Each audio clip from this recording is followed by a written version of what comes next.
Hello students, welcome to Girvanwani. Myself Anupama, teacher.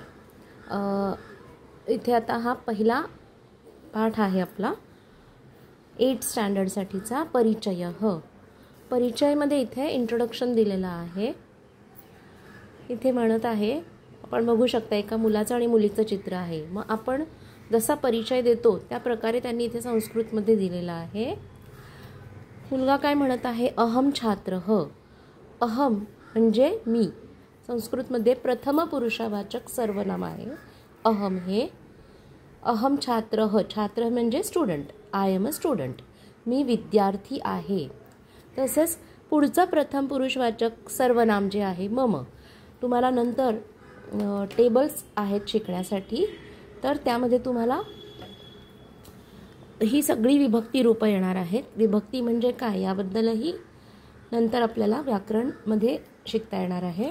तर आता सध्या अगदी सोप्या शब्दामध्ये परिचय कसा दिलेला आहे तर ते इथे दाखवलं आहे. मम नाम राहुलः, म्हणजे मम म्हणजे माझे, माझे नाव राहुल हे आहे. आता इथे आहे ह्याच्यासाठीचं क्रियापदाची गरज नाही आहे, कारण की जस्ट आय एम राहुल असं आपण कसं म्हणतो त्या प्रकारे इथे मम नाम राहुलः इथे सांगितलं आहे. माझं नाव जर अनुपमा आहे तर मी कसं म्हणेल की मम नाम अनुपमा. इथे मुलीचं सांगितलं आहे त्यांनी. ओके. पुढे आहे मम माता. त्याने आईचा पण परिचय इथे दिलेला आहे. मम माता विदुला. माय मदर्स नेम इज विदुला और विदुला इज माय मदर. असं प्रकारे आपण हे सांगू शकतो. मम पिता सुरेशः. सुरेश इज माय फादर, किंवा माझे वडील सुरेश हे आहेत. अशा प्रकारे इथे परिचय सोप्या शब्दात दिला आहे. आता तो संभाषण करत आहे दुसऱ्या मुलीशी, मग तो तिच्याबद्दल पण माहिती सांगत आहे. जसं अहम म्हणजे मी किंवा माझ्यासाठी वापरलं, तसंच दुसऱ्यासाठी किंवा समोरच्या व्यक्तीसाठीचं जे सर्वनाम आहे ते आहे त्वम. म्हणून तो इथे म्हणतोय की त्वम छात्रा, तू विद्यार्थिनी आहेस. बघा थोडक्यात फरक बघा इथे. जसं की छात्रः आणि इथे आहे छात्रा. छात्रा means you are a girl student. त्वम राधा, आणि तिचं नाव काय आहे राधा, म्हणून तो म्हणतो की यू आर राधा किंवा तू राधा आहेस. अशा प्रकारे आपण परिचय देऊ शकतो. आता हे झालं प्रथम पुरुषवाचक अहम मम. द्वितीय पुरुषवाचक सर्वनाम आपण बघितली की त्वम. आता जेव्हा मी तुमच्याबद्दल बोलत आहे तेव्हा मी म्हणजे प्रथम पुरुष, तुम्ही म्हणजे द्वितीय पुरुष. पण आपल्या दोघांशिवाय तिसऱ्या कुठल्या व्यक्तीबद्दल जर आपल्याला म्हणायचं असेल तर त्याला आपण म्हणतो तृतीय पुरुष, और in English it is third person. ठीक आहे. जसं की आता हा राहुल दुसऱ्या एका मुलाबद्दल सांगत आहे इथे की हा पहा अथर्व, म्हणून त्याने इथे म्हटलेलं आहे की एषः अथर्वः. इथे त्याने सांगितलं आहे एषः अथर्वः. एषः म्हणजे इथे जवळ अगदी त्याने सिम्बॉल दाखवला, बरोबर. या दोन फोटोंमधला डिफरन्स तुम्हाला दिसतोय का, तर इथे फक्त एषः वापरला आहे आणि इथे सह वापरला आहे. पण इथे एक तर्जनी दाखवली आहे, याचा अर्थ तो दूरवर बसलेला आहे. म्हणजे दूरच्या व्यक्तीसाठी आपण तद सर्वनामाचा वापर करतो. त्याचं रूप येतं सह, म्हणजे सहचा अर्थ होतो तो. तो दीपेश आहे आणि एषः म्हणजे हा अथर्व आहे.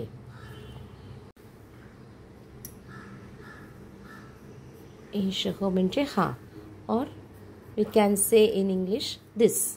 दिस इज अथर्व, और हा अथर्व आहे. अशा प्रकारे. तसंच मुलीसाठी आता इथे त्यांनी बोट दाखवलं आहे, बरोबर. एषा रमा, पण इथे बोट चित्राच्या आत दाखवलं आहे, म्हणजे जवळचं आहे. म्हणजे ही बघा, म्हणजे हा अथर्व आहे आणि ही बघा रमा. आता एषः हे शब्द हा पुल्लिंगी आहे, मुलासाठी वापरला आहे. म्हणून जशी पुल्लिंग, स्त्रीलिंग, नपुंसकलिंग अशी 3 लिंग प्रकारे आपण नाउन्सची विभागणी करतो, नामांची विभागणी करतो मराठीमध्ये, त्याचप्रमाणे इंग्लिशमध्ये मॅस्क्युलिन, फेमिनाईन आणि न्यूटर असे 3 टाईप्स ऑफ जेंडर्स असतात आणि म्हणून फॉर फेमिनाईन दिस एतद सर्वनाम त्याचं फेमिनाईन फॉर्म इकडे वापरला आहे.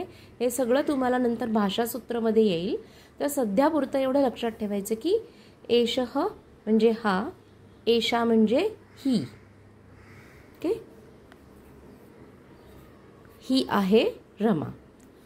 और अगेन दिस इज रमा असं आपण म्हणू शकतो. त्यानंतर दूरवरच्या व्यक्तीसाठी जो थोड्या अंतरावर असेल त्याला जर आपल्याला रेफर करायचं असेल, म्हणजे इथे हा तृतीय पुरुषच झाला, थर्ड पर्सनच आहे, but which is far away, तर त्याला आपण म्हणतो की तो बघा दीपेश. सह म्हणजे सहचा अर्थ होतो तो आहे दीपेश आणि ती आहे श्रेया. म्हणजे सा हे स्त्रीलिंगी सर्वनाम वापरलं आहे इकडे, तो साचा अर्थ होतो ती आहे श्रेया. म्हणजे बघा परिचयामध्ये आपल्याला 3ही प्रकारच्या सर्वनामांची पण ओळख इकडे झालेली आहे. ओके, म्हणजे प्रथम पुरुषवाचक नाउन सर्वनाम मिळाली आहेत अहम आणि त्वम, बरोबर. आणि त्याची काही रूपं जशी की षष्ठीची रूपं इथे वापरली आहेत. मम याचा अर्थ कळला. ममचा अर्थ होतो की माझा, माझी, माझे. मम मीन्स माय. सो मम माता विदुला मीन्स माय मदर विदुला. मम पिता सुरेशः, माय फादर इज सुरेश. परत मी रिपीट करते हे एकदा म्हणजे तुम्हाला सगळं लक्षात येईल. त्वम छात्रा means you are a student, you are Radha. Then for a person who is near we can use this.